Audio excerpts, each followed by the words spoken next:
नमस्कार।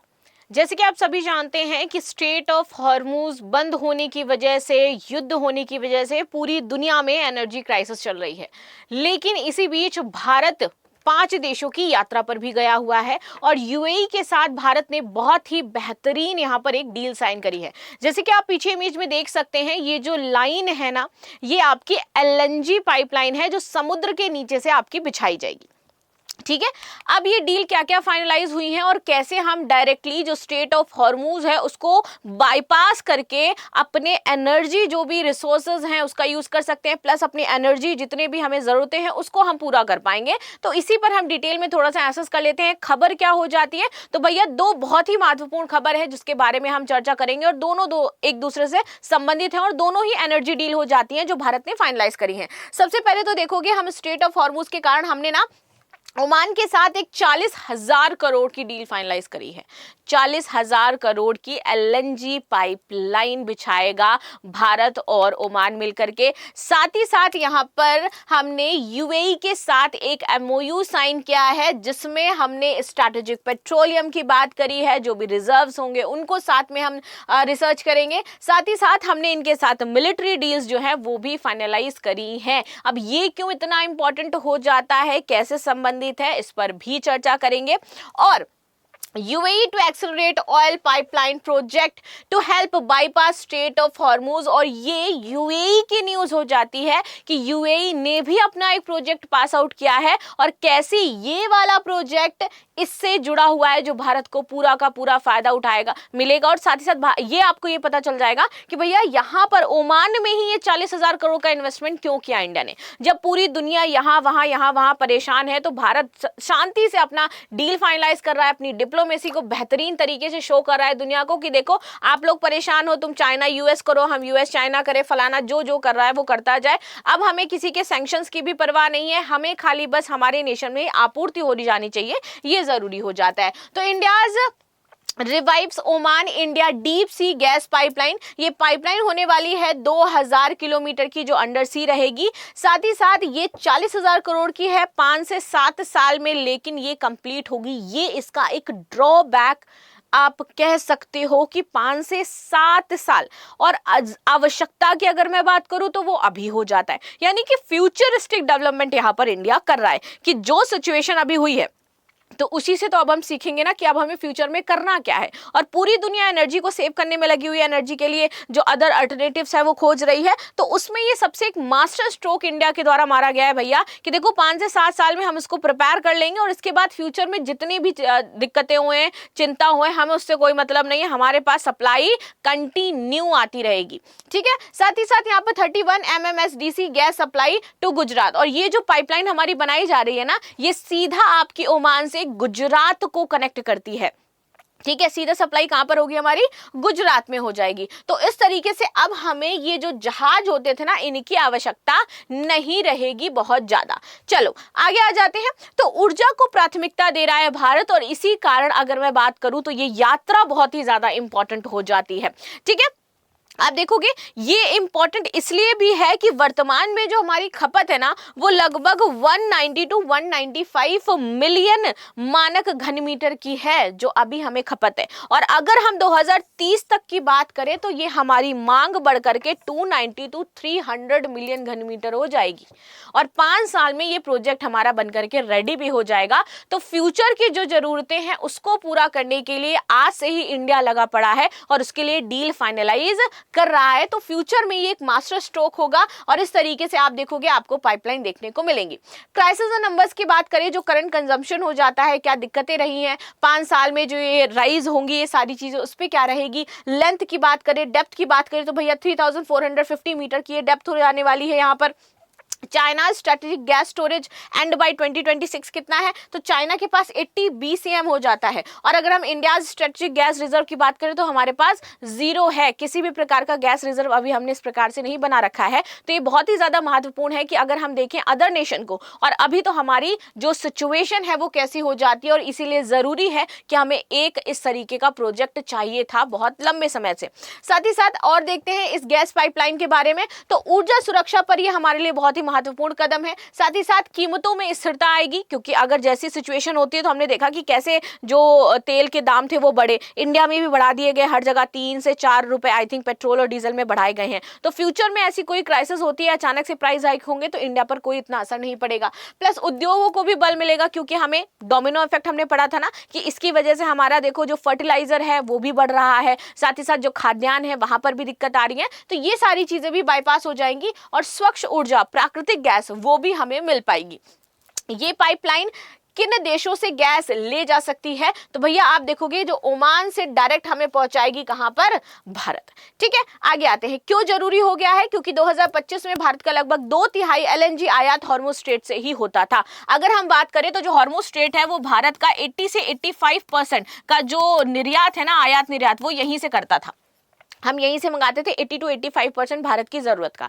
लेकिन जब से ये बंद हुआ है ना, तब से हमने यहां से आयात मात्र 10% कर दिया है और 70 to 75% आयात हम अदर जगहों से कर रहे हैं। 70 से 75% आयात ये घुमा करके स्ट्रेट ऑफ हॉर्मुज से हम कर रहे हैं, जिसकी वजह से हमें ज्यादा समय भी लग रहा है और ज्यादा हमारा पैसा भी खर्च हो रहा है। नाउ आगे आ जाते हैं, यहां पर समझते हैं भारत बनाम अगर चीन, जो मैंने आपको बताया कि चाइना से अगर हम कंपेयर करें तो अभी किस स्थिति में है, तो भैया हमारे पास सीमित स्टोरेज जो है वो खाली बस 10 से 12 दिन का ही है गैस का। ठीक है, जबकि यहाँ पर देखोगे पाइपलाइन नेटवर्क का अब हम विस्तार कर रहे हैं। चाइना बहुत पहले यहाँ पर कर ही चुका है और चाइना की जो वार्षिक खपत हो जाती है इस अकॉर्डिंग अगर देखें तो इतना डिपेंड नहीं है। 80% BMC तक गैस स्टोरेज वो अपने पास रखे हुए हैं, उसको फर्क बहुत ज्यादा नहीं पड़ रहा है और 20% वो अपना कंजप्शन इधर उधर से मंगा के कर लेता है।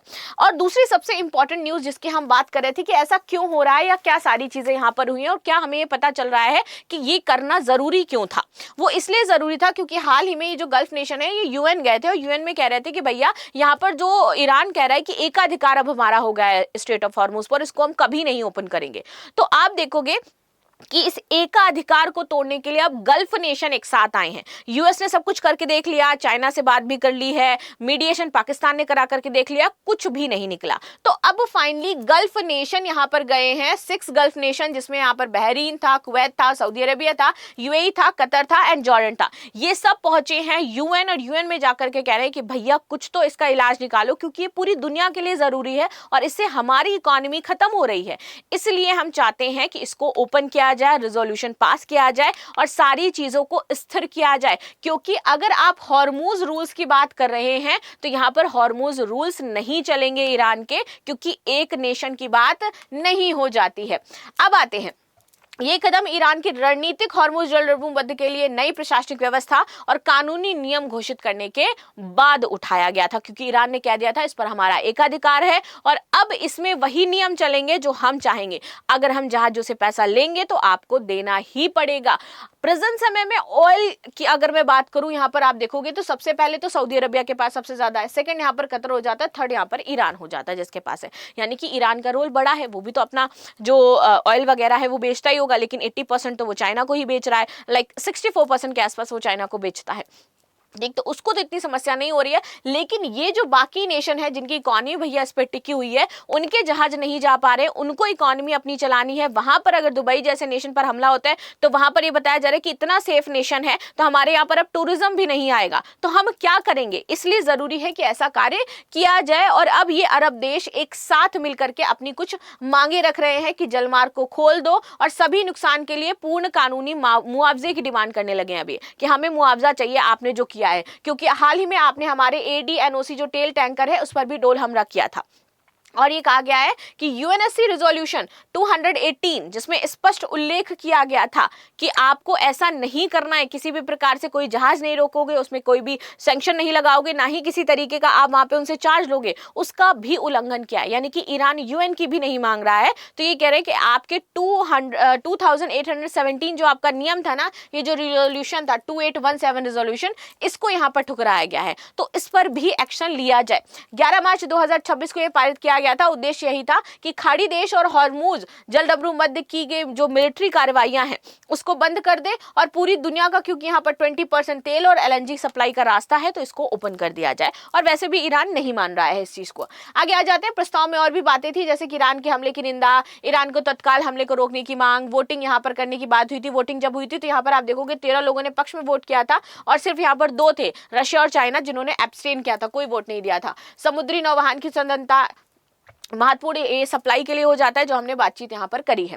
अरब देशों की संयुक्त अपील, यूएन से ईरान के खिलाफ एक तरफा दावों और हस्तक्षेप को तुरंत रोकने की मांग की है, जो कि यहाँ पर होने वाला नहीं है। इनकी मांग यही है कि प्रशासनिक चीजें हो, जलडमरू बिना किसी शर्त के रहे, सभी नुकसान की भरपाई दो, अंतर्राष्ट्रीय कानून लागू हो, भविष्य में इस तरीके का हस्तक्षेप ना हो, ऐसा ईरान कहे, प्लस क्षेत्रीय शांति सुरक्षा स्थिरता बनाए रखे। अब आपको समझ में आएगा कि कैसे यहाँ पर ट्रायंगल डिप्लोमेसी चल रही है। ट्रायंगल डिप्लोमेसी, एक तरफ यहाँ पर यूएस जो है वो चाइना जाकर के कहता है हॉर्मूज खुलवाओ, सेम टाइम यहां पर आप देखोगे यूएई कहता है जाकर के यूएन में कि स्ट्रेट ऑफ हॉर्मूज खुलवाओ। उसी सेम टाइम ब्रिक्स होता है, जहां पर एफएम मतलब वो रेडियो एफएम नहीं, फाइनेंस मिनिस्टर आते हैं रशिया और ईरान के, और यहां पर ईरान कहता है कि हम चाहते हैं स्ट्रेट ऑफ हॉर्मूज खुले, लेकिन ये जो नेशंस है हमारे ऊपर हमला करना जब तक बंद नहीं करेंगे तब तक हम ये नहीं खोलेंगे। ये अपील करी जाती है शांति की। मतलब तीनों तरफ, 3 तरफा स्ट्रेट ऑफ हॉर्मूज को खोलने की बातचीत हो रही है, लेकिन चीजें कुछ समझ में नहीं आ रही हैं।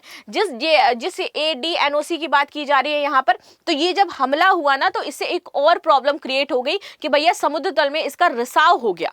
और जब ये हमला हुआ था तो इंडिया ने भी यहाँ पर कंडेम किया था कि भाई ऐसा नहीं करना चाहिए, ये गलत हो जाता है। और इंडिया देखो धीरे धीरे यूएई और ओमान की तरफ, जैसे ये डील फाइल उसको करनी थी ना, डील साइन करनी थी, तो पहले से एक भूमिका बनाना इंडिया ने तैयार कर दिया था, ठीक है। और इस तेल रिसाव की वजह से वहां का जो इकोलॉजिकल सिस्टम है, आप देखो समुद्री जो इकोलॉजी है उसको भी खतरा हो सकता है। तो इस पर भी अभी जांच चल रही है, पूरी तरीके से जांच पता नहीं चली है कि कितना रिसाव हुआ है कितना नहीं हुआ है, ठीक है। इससे बचने के लिए उन्होंने भैया इसमें लोहे की ये सारी चीजें भी लगा दी है। अब बात करते हैं ये जो पाइपलाइन अब यहाँ पर यूएई बना रहा है, यूएई ने बोला है ना कि हम एक पाइपलाइन बनाएंगे। एक तो वो ओमान वाली डील जो हमने साइन करी है ओमान के साथ, वो पाइपलाइन, एक यूएई पाइपलाइन बना रहा है। और अब आपको समझ में आएगा कि इंडिया ने यूएई जो ओमान है इसके साथ डील क्यों फाइनलाइज करी। तो अब देखो ये क्या कर रहा है, यूएई ने बोला है कि हम ना क्या करेंगे, सीधे एक गैस फील्ड तैयार करेंगे और ये सारे नेशन होंगे, मतलब हम एक साझा पाइपलाइन बनाएंगे, सारे नेशन आकर के, जितने भी मतलब गल्फ कंट्रीज हैं वो यहाँ पर आकर के अपना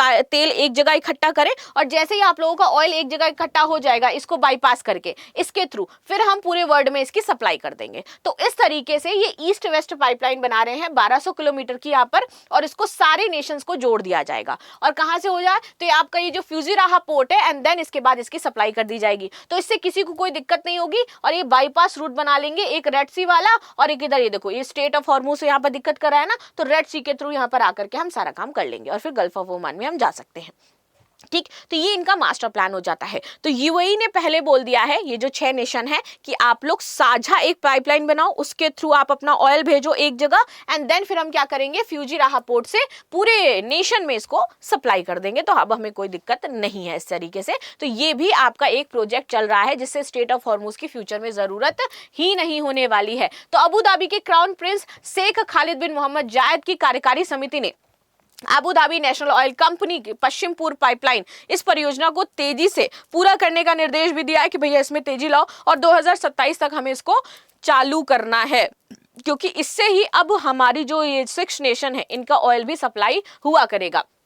कुछ समय पहले ही आपको याद होगा तो सऊदी अरेबिया के साथ एक डिफेंस डील साइन करी गई थी, ठीक है। उसके बाद से ये संभावित था कि भैया इंडिया कोई बड़ी डील जरूर से जरूर साइन करेगा यूएई के साथ, और फाइनली यूएई के साथ इंडिया ने डील साइन करी है, जिसमें आप देखोगे कि भैया इनका सिविलियन और रीजनल जो इंडोरेंस पीस है इसके बारे में बात करी इन्होंने, नेशनल सिक्योरिटी के बारे में बात करी है, ऑयल से रिलेटेड जो चीज़ें हैं उस पर बात करी है, और मिलिट्री सपोर्ट है उसकी बात करी है। तो ये सारा जो सपोर्ट है इसकी बातचीत करी गई है, और इंडिया ने भी स्ट्रांगली यहाँ पर कंडेम किया था जब यूएई के ऊपर हमला किया था। इन्होंने बोला था कि ये जो आप हमले कर रहे हो ये बहुत ही ज़्यादा गलत हो जाता है, ऐसा नहीं करना चाहिए। इवन यूएन भी गया था ये यूएई के लिए, और वहाँ पर भी सपोर्ट किया था, जो यूएई कह रहा था वही कर रहा था। तो इसलिए पहले से ही ये था उनका प्लान कि यूएई के साथ हमें एक बड़ा डील फाइनलाइज करना है ऑयल को लेकर के, और ये स्टार्टिंग से ही इंडिया ने करना शुरू किया और उसको अपनी साइड की, और फाइनली डील फाइन भी कर ली है इन्होंने, ठीक है। अब देखो, जब ये यूएई की यात्रा पर गए थे तो बकायदा बड़े सम्मान से इनको वहां पर ले जाया गया, F-16 से इनका स्कॉटिंग की गई ताकि भैया किसी भी तरीके की दिक्कत ना हो, और बेहतरीन तरीके से यहाँ पर ये गए हैं और अच्छे से फाइनली जो डील है ये फाइन करके आए हैं। खैर, जो समझौते रहे हैं रक्षा, पेट्रोलियम, ऊर्जा, निवेश और अन्य चीजों को लेकर के गए हैं। सबसे पहले है रक्षा साझेदारी, यहाँ पर एडवांस आपका डिफेंस टेक्नोलॉजी पर बात की गई है, कॉपरेशन हथियार की बात की गई है, साथ ही साथ एमओयू साइन किया गया है तेल को लेकर के, तेल सप्लाई को लेकर के, और दीर्घकालिक ऊर्जा बाजार यूएई रहेगा हमेशा, ये बताया गया भारत का। एलएनजी और गैस सप्लाई को लेकर के इन्होंने समझौता किया कि हम समय समय पर आपको देते रहेंगे, आपको दिक्कत नहीं आएगी गैस की या फिर ऑयल की किसी भी प्रकार की। साथ ही साथ गुजरात के वाडीनगर में शिप रिपेयर क्लस्टर की बात की है, $5 अरब की निवेश की घोषणा भी की गई है, जिसमें इंफ्रास्ट्रक्चर, बैंकिंग सेक्टर, हाउसिंग आएगा, ऊर्जा और मैरीटाइम सुरक्षा पर भी ये सहयोग देगा। तो ये वो समझौते रहे हैं जो फाइनली साइन किए गए हैं, जिससे इंडिया के फ्यूचर को एक बूस्ट मिलेगा, जिससे हमारे जो एनर्जी एक सिक्योरिटी है वो बूस्ट हो पाएगी, और ये है मुख्य कारण जिसकी वजह से ये दौरे किए जा रहे हैं। इसके बाद आगे जो 5 नेशंस में से 4 नेशन हमारे बच रहे हैं, जिसमें नीदरलैंड्स हो जाता है, इटली हो जाता है हमारा, साथ ही साथ स्वीडन हो जाता है, नॉर्वे हो जाता है। तो वहां पर देखते हैं कि जब हमारे पीएम मोदी जाते हैं तो क्या समझौते करके आते हैं, कौन से एनर्जी से रिलेटेड होंगे या फिर अन्य चीजों से रिलेटेड होंगे। तो आपकी क्या राय है जरूर बताइएगा। मिलते हैं नेक्स्ट क्लास में, तब तक के लिए धन्यवाद। लाइक शेयर सब्सक्राइब करना बिल्कुल भी ना भूलें, and thank you so much.